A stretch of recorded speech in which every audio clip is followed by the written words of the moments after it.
as a former teacher, I saw plenty of kids who were really talented, really smart, had the ability to go to college, university.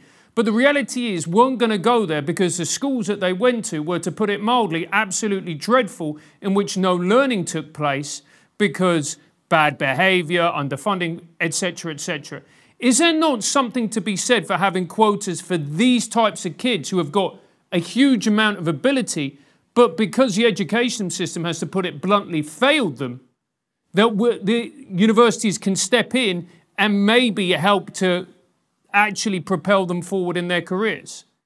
I think there are two methods for attracting, kids that are having those kind of difficulties into the university environment that also are consonant with the principle of colorblind equality, treating people equally and not giving, favor or punishment based on ancestry.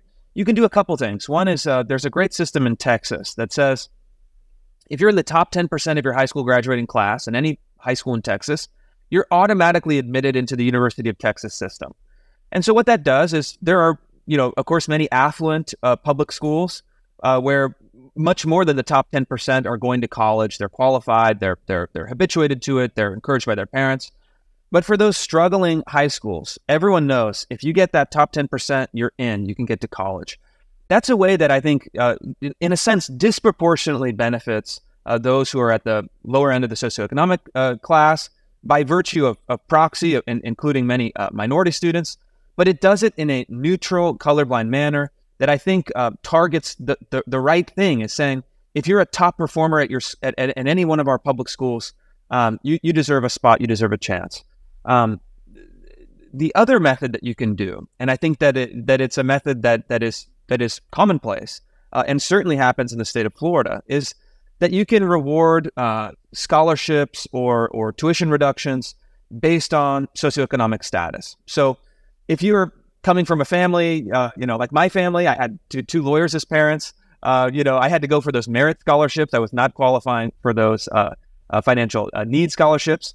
That's fine. But if you're coming from someone who's, say, a great student, but comes from a background where you have maybe one parent or two parents, working minimum wage, let's say, I think that it's right and just and good to give those folks a break, if not a full break on tuition for public universities for which they're qualified. But the third thing that's really important is that this is really what the SATs were designed to do, standardized tests.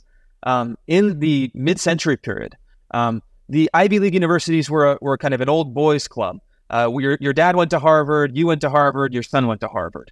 And so what they did is they created these SAT tests so that kids from all over the United States, in inner cities, in small towns, in rural areas, could compete in a very objective, in a kind of quantitative sense, against all of their other peers. And what this allowed was for those great Ivy League schools at the time, and those public universities as well, to find those kids who were immense talents, who had the brains, who had the intelligence, who had the capacity to do well, but weren't connected socially or administratively with the universities. This gave them an opportunity to prove themselves. And so these are three solutions that I think solve the problem where left and right mostly agree, but they do it in a manner that doesn't create resentment, hostility, frustration, and isn't also a violation of our Constitution.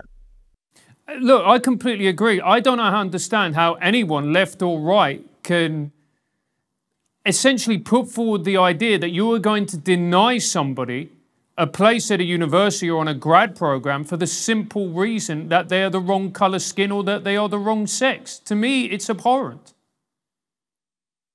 Yeah, I feel the same way. And sometimes I wonder, it's a very, very simple conclusion. It's a very simple position. It happens to be very popular with large majorities of the public, but we're up against a bureaucracy and a system that is totally and fully committed to just the opposite. I mean, they want to create a racial spoil system in which individuals are punished or rewarded based on their ancestry. I find it disgusting. I find it abhorrent, and that's what I'm fighting against it.